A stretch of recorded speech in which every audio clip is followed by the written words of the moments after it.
Hi, and welcome to Kit Plus Daily. Well, what a busy few weeks it's been. We're still making the odd tweaks, as always, to the show. But of course, well, that's right, we are social distancing and are approximately 30 miles apart.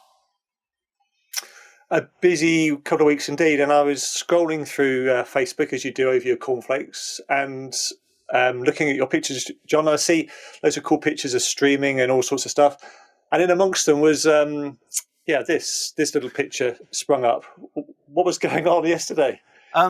Well, the thing is, once you've spent a good couple of days live streaming, there's nothing better than a home brewed cup of tea over a fire pit. So, yeah, probably well deserved. Yeah, absolutely. Probably. Interesting. Yeah. I've got a kettle job. Today's guest is waiting in the wings and will be with them right after the news. So, first up, MoSys Engineering, the real-time camera tracking and remote systems company, has announced a collaboration with Panasonic. The AWE UA150 and the MoSys Star Tracker module will empower AR and virtual studio graphics by together creating engaging content with natural depth and changing the perspective of the virtual background. There is a webinar today, or you can watch on Catch Up, co-hosted by Panasonic and MoSys, and will showcase the new Panasonic AWE 150 at 4K. Easy for you to say. Yeah, absolutely. Wide-angle lens PTZ with absolute camera tracking for AR and virtual studio applications. Check out the links for the webinar on broadcasternetwork.co.uk. And I'm sure you're looking for ways always to improve archiving, versioning, integrity, security, performance, and sharing of your Adobe Premiere projects. Why not check out Marcus Broadcast PostFlux for Adobe Premiere Pro? It's now been updated to support additional project types, including Premiere Productions, plus supports multiple transfer engines, which allows the system to perform multiple simultaneous transfer tasks. When configured to use multiple servers, this greatly speeds up processing, delivering the same visual process for users at a much greater speed. Cool. Also very relevant right now, ensuring a professional scripted look and giving your presenters peace of mind and security means a good prompting solution. So production staff currently working remotely, often in several different locations. The latest portable IP-based solutions from QScript could be just the ticket. Qit is a flexible piece of software that offers IP connectivity, enabling the prompt to be controlled from literally anywhere. Of course, there are permission levels for security reasons, and QScript have also produced a slick little companion app for Qit called QMe. As you may know, Media Proxy is the global leader for all things compliance. With over 20 years in the industry and over 15,000 channels deployed in over 60 countries, they are the trusted partner in the industry for logging, monitoring, and analysis of linear broadcast and OTT. What you may not know is that their leading-edge product, Log Server, is the only solution to fully support 2022-6 and SMPTE 2110 sources. Record and monitor uncompressed IP sources, including multiple audio tracks, SCTE messages and subtitles at a high scale on commodity hardware, and even across virtual environments. Oh, and if you're looking to replace your Volacom system, team up with the global leader in compliance. For more information, please check out their website on the link below. Well, it's that time for our special guest. And today in the studio, we have Duncan Beattie from GB Labs. Hi, Duncan. Now, obviously, how we work, where we work, it's all changed over the last couple of months. Now, companies that are using GB Labs solutions, are they still able to carry on working from home? Yeah, good morning, guys. Good to see you all. I'm glad you're all well. It's really interesting times actually at the moment. Of course, things are changing so much, and we're a great industry and we want to support it as much as possible. And one of the things that we did realise with us is that right from the beginning, our products have really been designed to be as connectable as possible. Connect as many systems and networks together without software and things. So it's really played well into this environment in some ways. So our customers are, connecting remotely. They're connecting into their directly into their storage. They're through secure tunnels.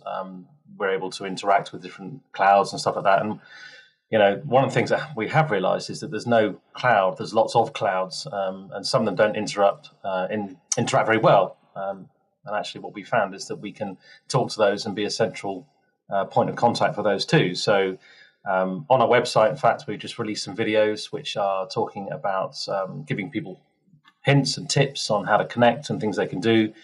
And to be honest, some of it applies to other people's storage as well, because we are in this together, and we want to make sure that people can just carry on working and get these productions out of the door for all these people sat at home watching and waiting.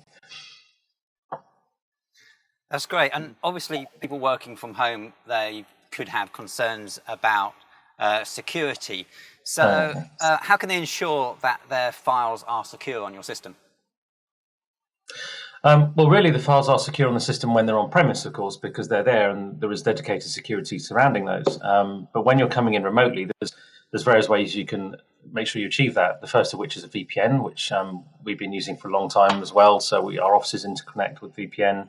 I'm working from home. I'm showing people the software from home, talking to our clients and connecting to it from there. And that's all secure because it's encrypted.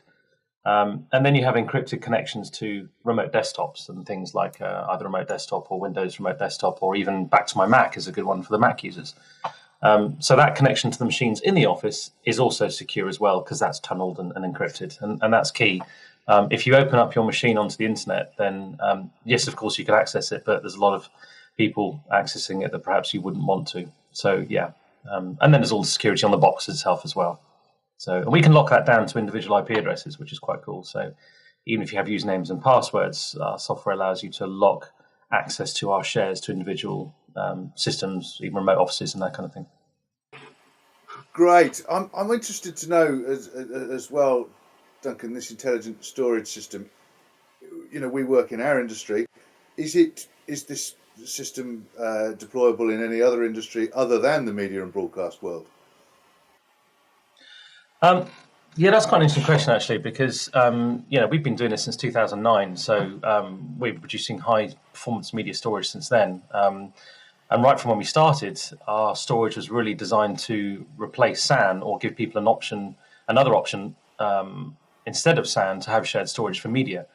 And as that's gone through, we've always been in this fantastic market. But media production has grown so much. We've got corporates, graphics companies, we've got fashion houses all doing media production, some amazing photography studios and high fashion studios and things like that doing media production now.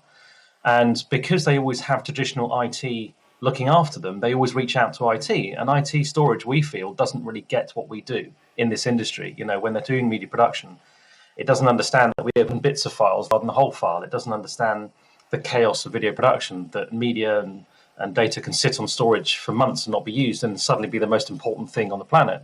And therefore, the most urgent thing to be worked on, and you can't predict that, right? So it's really quite interesting now that our FastNAS range, which is very much aimed towards that media production rather than the post, which is the Space Echo and Volt range, is really working well in that market. It's just so easy to use. It's very powerful. The tools are great. There's very media-specific tools in there and things like that. So yeah, it's really the market is definitely expanding, and to feed all this sort of this desire for huge amounts of video in every form.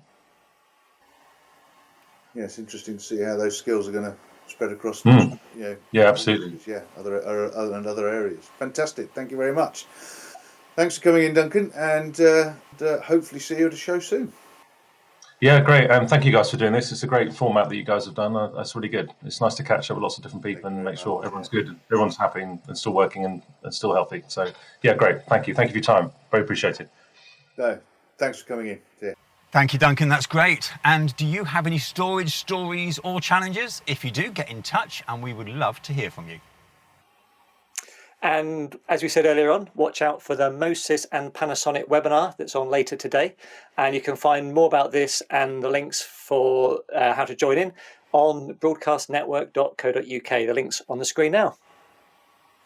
And as we try to mention as often as we can, don't forget the Kit Plus user reviews. Still very popular. Who doesn't want 100 quid in their back pocket? The latest is on the SanDisk Extreme, storage related again. Link below. That's all for today, and see you tomorrow. Bye-bye. Goodbye. Goodbye. Matt always has to have the last word. I think Simon and I were I like, think we go goodbye. We go goodbye, and then Matt go bye. Goodbye. But the thing is, I said goodbye. Bye. I said goodbye, and then you said goodbye, so I was replying to you. Bye. Bye.